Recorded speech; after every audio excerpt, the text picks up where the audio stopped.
Class 11 accounts में से accounting of GST का क्वेश्चन करेंगे। जीएसटी मतलब goods and services tax. Generalized the following in the books of Amit Saini, Gurugram, Haryana.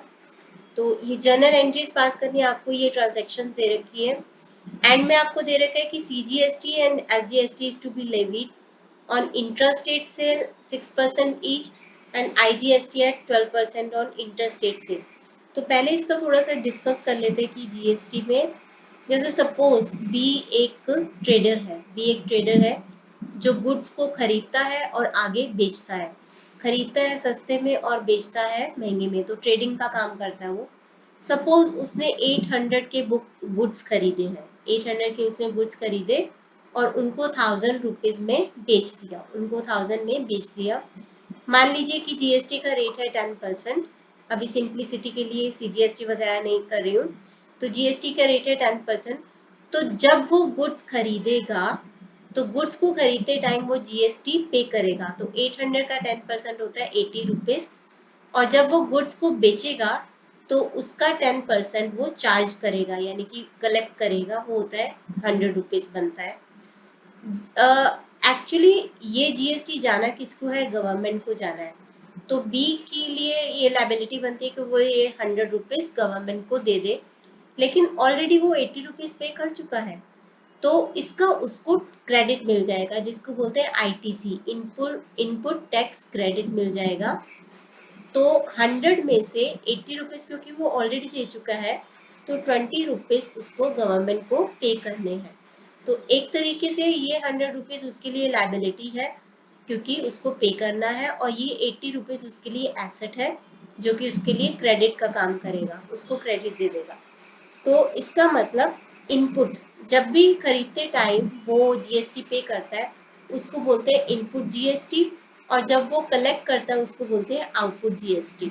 तो इनपुट जीएसटी को ट्रीट किया जाता है एसेट के जैसे। एसेट एक्सपेंसेस लॉसेस को डेबिट करते हैं जब इंक्रीज होते हैं, तो इसीलिए इनपुट जीएसटी को डेबिट किया जाएगा।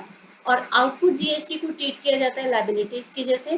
लायबिलिटीज इनकम कैपिटल इंक्रीज होते हैं तो क्रेडिट करते हैं, तो इसीलिए आउटपुट जीएसटी को क्रेडिट किया जाएगा। बाकी और ज्यादा समझने के लिए हम क्वेश्चन करते हैं। इसके अलावा इंट्रास्टेट क्या होता है? With in the state. तो विद इन द स्टेट जो है सीजीएसटी और एसजीएसटी दोनों लगते हैं। सीजीएसटी और एसजीएसटी का रेट है 6% ईच। और आईजीएसटी कब लगता है? जब इंटर स्टेट हो, यानी कि आउटसाइड द स्टेट जाके सेल की जा रही हो, तो आईजीएसटी का रेट है 12%। आप क्वेश्चन करोगे आपको और अच्छे से समझ में आएगा। सबसे पहले हम पहली एंट्री करते हैं, उसके भी पहले आप लिखोगे in the books of Amit Saini, Gurugram journal.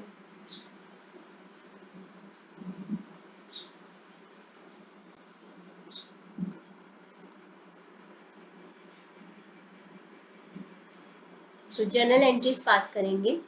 सबसे पहले date, particulars, LF, debit, credit, ये फॉर्मेट आपको आता होगा, बहुत बार किया है। तो डेट वाले कॉलम में सबसे ऊपर ईयर आता है, उसके बाद मंथ, उसके बाद डेट। यहाँ पे कोई ईयर वगैरह नहीं दे रखा तो हम 1 2 3 ऐसे लिखेंगे। सबसे पहली ट्रांजेक्शन है goods of 5000 out of goods purchased with in the state were taken by him for personal use. जब उसने गुड्स खरीदे थे, with in the state goods खरीदे थे, तो उसने इनपुट सीजीएसटी और इनपुट एसजीएसटी पे किया होगा, तो उसका उसको क्रेडिट मिलेगा, इसलिए उसने उसको डेबिट किया होगा। जब भी उस गुड्स का वो ड्राइंग्स कर लेता है, तो वो जो उसको क्रेडिट मिल रहा था वो रिवर्स हो जाता है, क्रेडिट रिवर्स हो जाता है। तो इनपुट जीएसटी को वो पे करते टाइम डेबिट करता है। अब क्योंकि उसको रिवर्स करना है तो उसको हम क्रेडिट कर देंगे। तो सबसे पहले तो ड्राइंग्स किया है उसने। जब भी एक प्रोप्राइटर गुड्स, कैश या एसेट्स का पर्सनल यूज के लिए यूज करता है तो उसको बोलते हैं ड्राइंग्स। तो 5000 की ड्राइंग्स की हैं, ड्राइंग्स को डेबिट करेंगे। और जितने गुड्स वो लेके गया, गुड्स का जब भी कुछ होता है तो उसको परचेजेस को हम क्रेडिट करते हैं, क्योंकि खरीदते टाइम परचेजेस को डेबिट करते हैं, लेकिन जब उन गुड्स का कुछ हो जाए, जैसे लॉस हो जाए या ड्राइंग्स हो जाए या सैंपल के तौर पे दे दो, तो गुड्स परचेजेस को हम क्रेडिट करते हैं। और इनपुट जीएसटी जो उसने इन गुड्स को परचेज करते टाइम उसका डेबिट किया था, उसका क्रेडिट लिया था, वो भी हमारा रिवर्स हो जाएगा, तो इसको क्रेडिट करेंगे। तो एंट्री क्या करेंगे, ये आउटसाइड द स्टेट है तो इस विद इन द स्टेट है, तो CGST और SGST इसका रिवर्स हो जाएगा। तो एंट्री क्या हो जाएगी, ड्राइंग्स अकाउंट डेबिट। अब उसने जो गुड्स लेके गया है उनकी अमाउंट है 5000, तो टू परचेजेस अकाउंट में 5000 लिख दो। उसके अलावा CGST और SGST इसके ऊपर 6% से बनता है 300। खरीदते टाइम इसको डेबिट किया गया था, अब इसको रिवर्स कर दिया जाएगा। तो input CGST account to input SGST account, ये हो जाएगा 300 एंड 300, टोटल अमाउंट आ जाएगी 5600। ये ड्राइंग्स के सामने हो जाएगी। आप यहाँ पे नरेशन लिखोगे ब्रैकेट में कि drawings of goods made CGST and SGST reversed. उसके बाद ऐसे करके आप लाइन ड्रॉ कर देना। ये हो गई हमारी फर्स्ट एंट्री। उसके बाद नेक्स्ट है ₹2000 from due, ₹2000 due from Sohan were bad debts. Sohan से हमने 2000 रुपए लेने थे जो कि बैड हो गए, यानी कि अब वो पैसे नहीं दे पाएगा। तो बैड डेट्स होता है loss, assets expenses and losses increase होते हैं तो उसको हम डेबिट करते हैं। एंट्री हो जाएगी bad debts account debit. Sohan क्योंकि पैसे नहीं दे पा रहा, अब सोहन हमारा डेटर था, क्योंकि अब वो पैसे नहीं दे पा रहा तो डेटर कम हो जाएगा, यानी एसेट कम होती है तो उसको हम क्रेडिट करते हैं। तो 2000 आप नरेशन लिखोगे बैड डेट्स, या फिर लिखोगे कि loss 2000 as bad debts as money from Sohan is not recoverable, recoverable नहीं है तो इसलिए बैड डेट्स हो गए, या फिर bad debts worth ₹2000 from Sohan. Basically narration में आपको ट्रांजैक्शन को डिस्क्राइब करना होता है। अगला है goods of ₹6000 were destroyed by fire and were not insured. 6000 के गुड्स थे, आग लगने से नष्ट हो गए, इनका इंश्योरेंस नहीं करवाया गया था तो हमें कुछ भी रिसीव नहीं हुआ, सारा लॉस हमें ही बेयर करना पड़ेगा। These goods were purchased from outside the state। अच्छा, अभी क्या है कि जब हम गुड्स खरीदते हैं तो हम इनपुट GST को पे करते हैं, और क्योंकि उसका हमें क्रेडिट मिलना होता है तो हम उसको डेबिट कर देते हैं। लेकिन उन गुड्स का कुछ भी हो जाए, ड्राइंग्स हो जाए, loss by fire, loss by theft, sample के तौर पे दे दो, तो वो इनपुट GST हमें रिवर्स करना पड़ता है। कि अभी उसका हमें क्रेडिट नहीं मिलेगा, अभी उनका क्रेडिट हमें नहीं मिलेगा। तो डेबिट किया था, रिवर्स करने के लिए इसको क्रेडिट करेंगे। लॉसेस हमारे लिए एसेट एक्सपेंसेस लॉसेस बढ़ते हैं तो डेबिट होते हैं, तो लॉस को डेबिट करोगे।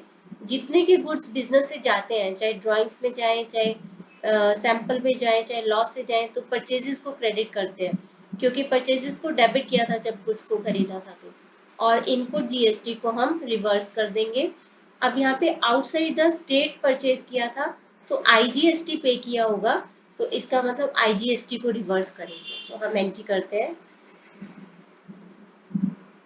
लॉस बाय फायर या loss of goods by fire account debit to purchases account. तो कितने के गुड्स गए हैं हमारे पास से 6000 रुपये, तो 6000 टू परचेजेस के सामने क्रेडिट कॉलम में, और IGST पे किया होगा उसको रिवर्स कर दो, तो इनपुट IGST अकाउंट 6000 का 12% यानी कि 720 को रिवर्स कर दो, तो यहाँ पे टोटल अमाउंट आ जाएगी 6720। नरेशन लिखोगे loss of goods by fire, input IGST reversed. Next है paid ₹4000 in cash as wages on installation of machine। जब भी हम कोई मशीन वगैरह खरीदते हैं तो जब तक उसको इंस्टॉल नहीं करवा देते, यानी कि उसको वर्किंग कंडीशन में नहीं ला देते, तब तक की जो खर्चे होते हैं वो हम मशीन की कॉस्ट में ही ऐड करते हैं, यानी wages account debit to cash की बजाय करेंगे machine account debit to cash. यहाँ पे लिखा है कि इसके ऊपर GST नहीं पे करना, तो GST इसके ऊपर नहीं पे करेंगे, सीधा एंट्री करेंगे machine account debit to cash account. Machine को डेबिट क्यों किया? क्योंकि मशीन एक एसेट है, एसेट एक्सपेंसेस लॉसेस बढ़ते हैं तो उसको हम डेबिट करते हैं। कैश को क्रेडिट किया क्योंकि कैश जा रहा है बिजनेस से, कैश एक एसेट है, एसेट कम होती है तो उसको हम क्रेडिट करते हैं। तो यहाँ पे machine account debit to cash account. और ये थी कितने की? ये थी 4000 थी तो वेजेस, लेकिन हम इसको मशीन की कॉस्ट में ऐड करते हैं। नरेशन आप लिखोगे wages paid on installation of machine. Next है sold goods to Arjun of Delhi of list price 20,000। List price 20,000 के गुड्स बेचे हैं अर्जुन ऑफ दिल्ली को, यानी कि विद इन द स्टेट नहीं बेचे, आउटसाइड बेचे हैं, क्योंकि अमित सैनी है गुरुग्राम का और ये दिल्ली में बेच रहा है तो IGST इसके ऊपर अप्लाई होगा। तो 20,000 लिस्ट प्राइस के गुड्स बेचे हैं, उसके ऊपर ट्रेड डिस्काउंट दिया 10% का। ट्रेड डिस्काउंट दिया जाता है ताकि सेल्स को प्रमोट किया जा सके, तो 10% का trade discount and cash discount of 5% was allowed. Cash discount तभी दिया जाता है जब कैश में पेमेंट आए। तो he paid the amount on the same day. जो अर्जुन है उसने सारे के सारे पैसे दे दिए, यानी कि उसने 5% का डिस्काउंट हमसे रिसीव कर लिया, हमने डिस्काउंट अलाउ किया उसको 5% का and avail the cash discount. अच्छा, इसको करने के पहले थोड़ा सा इसके बारे में देखना पड़ेगा। ओ, ये भी मिट गया, कोई बात नहीं, आप लिख लेना। अच्छा, कैसे करेंगे? लिस्ट प्राइस है गुड्स का 20,000। जब हम GST की कैलकुलेशन करते हैं तो सारे डिस्काउंट माइनस कर देते हैं। तो पहले तो ट्रेड डिस्काउंट माइनस करेंगे 10% का, तो 20,000 का 10% होता है 2,000, तो 18,000। तो 18,000 हो गई सेल वैल्यू जिसके ऊपर हम सेल करेंगे। अब क्योंकि उसने उसी दिन पेमेंट कर दी तो उसको हमने 5% का कैश डिस्काउंट भी दे दिया, तो कैश डिस्काउंट को भी माइनस कर देंगे। तो 18,000 का 5% होता है 900, उसको भी माइनस कर दो तो 17,100। ये होगी टैक्सेबल वैल्यू जिसके ऊपर हम सेल करते टाइम आउटपुट GST को कलेक्ट करते हैं। क्योंकि ये आउटसाइडर स्टेट है तो IGST होगा, तो IGST का रेट है 12%, तो IGST है 12%, तो ये भी हम उससे कलेक्ट करेंगे। तो 17,100 का 12% बनता है 2052। 2052 ऐड कर दो, इतने पैसे हम उससे लेंगे अर्जुन ऑफ दिल्ली से, तो ये हो जाएगा 19,152। इतने पैसे हम इनवॉइस वैल्यू जिसको बोलते हैं हम अर्जुन से लेने वाले हैं। 18,000 की हमने सेल की है, इनपुट IGST हमने आउटपुट IGST हमने कलेक्ट किया 2052 का। अच्छा, तो ये और हमने उसको कैश डिस्काउंट भी दिया है और हमने उससे कलेक्ट किए हैं 19,152। अब इसको बारी बारी से देखते हैं। सेल्स को सबसे पहले तो क्रेडिट करते हैं, क्योंकि सेल्स क्या होते हैं? इनकम को रिप्रेजेंट करते हैं, तो इसको हम क्रेडिट करते हैं। डिस्काउंट अलाउड हमारे लिए एक्सपेंस है, एसेट एक्सपेंसेस लॉसेस बढ़ते हैं तो उसको हम डेबिट करते हैं। IGST हम कलेक्ट कर रहे हैं तो हमारे लिए लायबिलिटी है, क्योंकि इवेंचुअली किसको जाना है? गवर्नमेंट को, तो लायबिलिटी की जैसे ट्रीट करो, यानी कि इसको क्या करेंगे? क्रेडिट। इनवॉइस वैल्यू, तो इतने पैसे हम उससे रिसीव कर रहे हैं क्योंकि उसने उसी दिन पैसे दे दिए, तो कैश को इतने से डेबिट करेंगे। तो cash account debit 19,152 plus discount allowed, ये भी हम डेबिट करेंगे, to sales and to output IGST। I hope आपको समझ आइए। तो एंट्री कर देते हैं cash account debit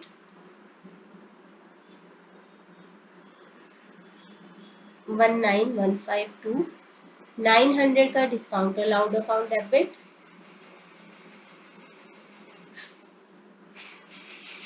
to sales account 18,000 और टू आउटपुट IGST जो कि हमने कलेक्ट किया, तो लायबिलिटी के जैसे ट्रीट करेंगे, तो ये है आपका 2052। उसके बाद हम यहाँ पे नरेशन लिखेंगे good sold worth ₹18,000, output IGST collected. Next है रिसीव 2,000 फ्रॉम रमेश। रमेश से 2,000 रुपीज रिसीव किए whose account was written off as bad debts। Ramesh जो कि हमारा बैड डेट्स हो चुका था, हमने इसको क्लोज कर दिया था कि ये पैसे तो डूब गए, अचानक से इसको हमने राइट ऑफ कर दिया था यानी क्लोज कर दिया था, अचानक से वो पैसे मिल गए। तो जब ऐसे हो जाए कि बैड डेट्स हम राइट ऑफ कर दें लेकिन अचानक से पैसे मिल जाए तो इसको हम बोलते हैं बैड डेट्स रिकवर्ड। तो हम लिखेंगे cash account debit to bad debts recovered account 2000।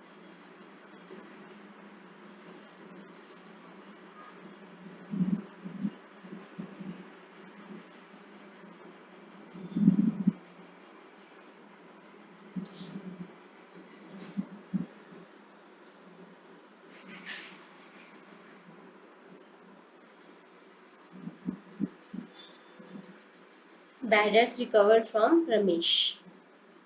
Narration. Next है goods costing. Goods costing 1000 given as charity. Charity के तौर पे हमने गुड्स दे दिया यानी डोनेशन कर दिया। These goods were purchase from with in the state. In goods को हमने स्टेट के अंदर से ही खरीदा था। तो जब भी हम गुड्स का ड्राइंग्स करते हैं, लॉस बाय फायर, चैरिटी करते हैं, तो जो हमने इनपुट जीएसटी पे किया था उसको खरीदते टाइम उसको हम रिवर्स कर देते हैं क्योंकि अब उसका टैक्स क्रेडिट हमें नहीं मिलेगा। तो इनपुट जीएसटी को डेबिट किया था, रिवर्स करने के लिए क्रेडिट करेंगे। Charity account debit 1000, charity account debit, और जितने के गुड्स गए हैं उससे हम परचेजेस को क्रेडिट करते हैं। विद इन द स्टेट है तो सीजीएसटी और एसजीएसटी आएगा। एंट्री हो जाएगी आपकी चैरिटी अकाउंट डेबिट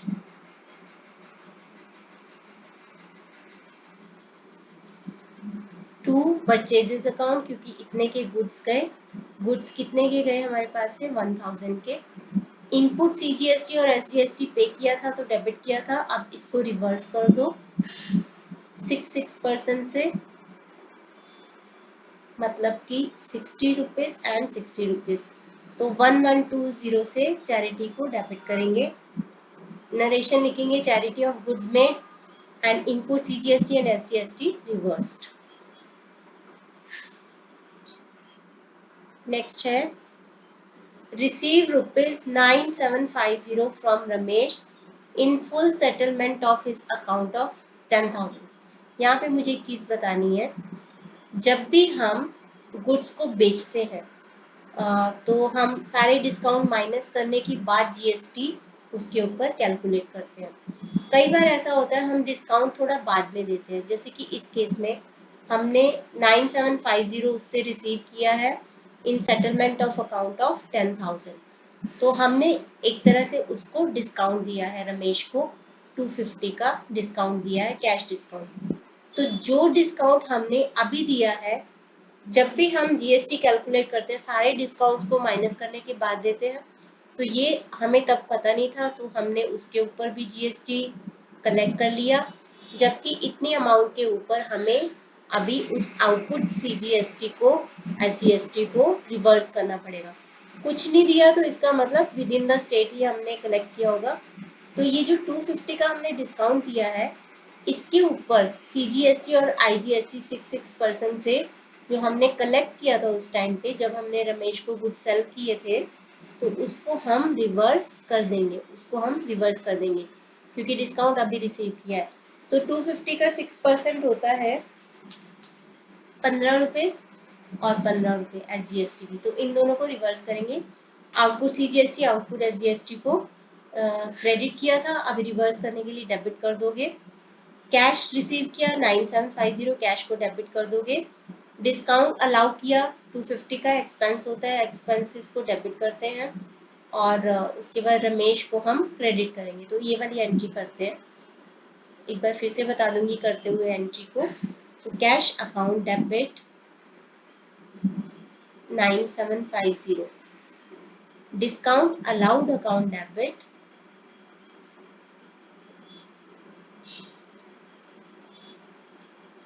250। अब जो आउटपुट सीजीएसटी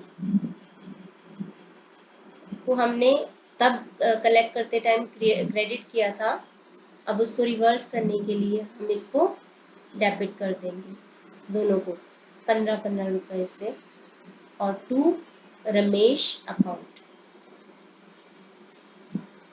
तो ये आ जाएगा आपके पास 9750 प्लस 250 10,000 प्लस 30, तो 10,030 रुपीज। यहाँ पे आप लिखोगे कि cash receive from Ramesh, discount allowed. आगे है paid rent in advance, rent 4,000 का एडवांस में पे कर दिया, तो कुछ नहीं लिखा हो तो विद इन द स्टेट यानी CGST IGST। प्रीपेड रेंट हो गया ये। प्रीपेड जो भी एक्सपेंसेस होते हैं वो एसेट होते हैं, एसेट की जैसे ट्रीट करते हैं इनको, तो एसेट एक्सपेंसेस लॉसेस बढ़ते हैं तो उसको हम डेबिट करते हैं। तो प्रीपेड रेंट अकाउंट डेबिट